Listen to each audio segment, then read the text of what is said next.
תגידו, שמעתם על נשף יום האהבה הזה ביום רביעי? כן, ניחס, מי בא לשם בכלל? אין לי זוג, למה שאני אבוא? איזה שטויות, כולם באים לזוג. בסדר, אבל אין לי מה ללבוש. נו, יש את הדבר הזה ביום שבת, המחירת שמאלון? טוב, יאללה, ממש חפר, בואו נראה קצת טלוויזיה.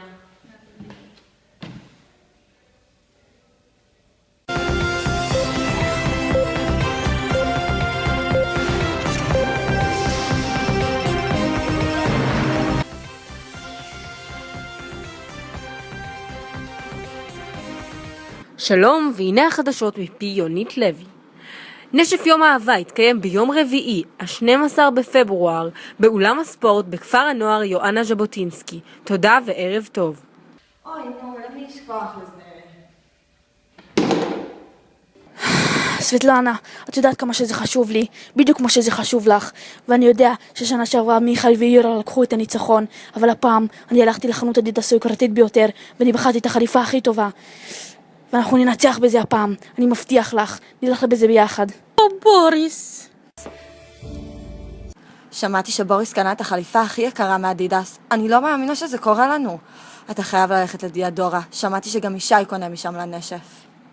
או נסטיה, שמעתי שהשנה תהיה תחרות לא קלה, ושכבר 70 שנה לא היה נשף כזה, אבל יש לנו את האהבה שלנו, והיא תנצח.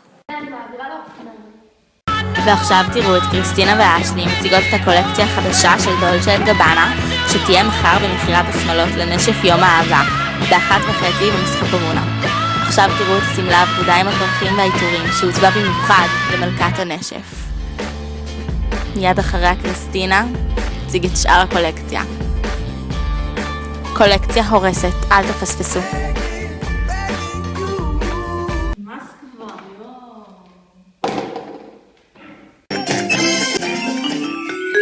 בוט, שמעת על נשף יום האהבה ביום רביעי? יהיה די.ג'יי, הפתעות ועוד המון המון דברים טובים וטעימים. אתה רוצה שאולי נלך ביחד? וואי, בוא נקפוץ בין כל הלבבות. וואי, איזה פחד. 1, 2, וואו! נו בוט, מה אתה אומר? נשמע ממש כיף, לא? כן, וואי, אני מחכה לזה כבר. בוט, בוא נלך להציץ לסידורים של השינשיניות לנשף. וואו, את כל זה הם הכינו לנשף? כן, ואפילו יותר טוב. תראה, קיבלתי הזמנה לנשף ביום רביעי בשעה 7:30 באולם ספורט. כך, יש גם אחת בשבילך. וואו, אני חייב לבוא, ורציתי להזמין גם אותך. תודה בוט, יום אהבה שמח לכולם. יום אהבה!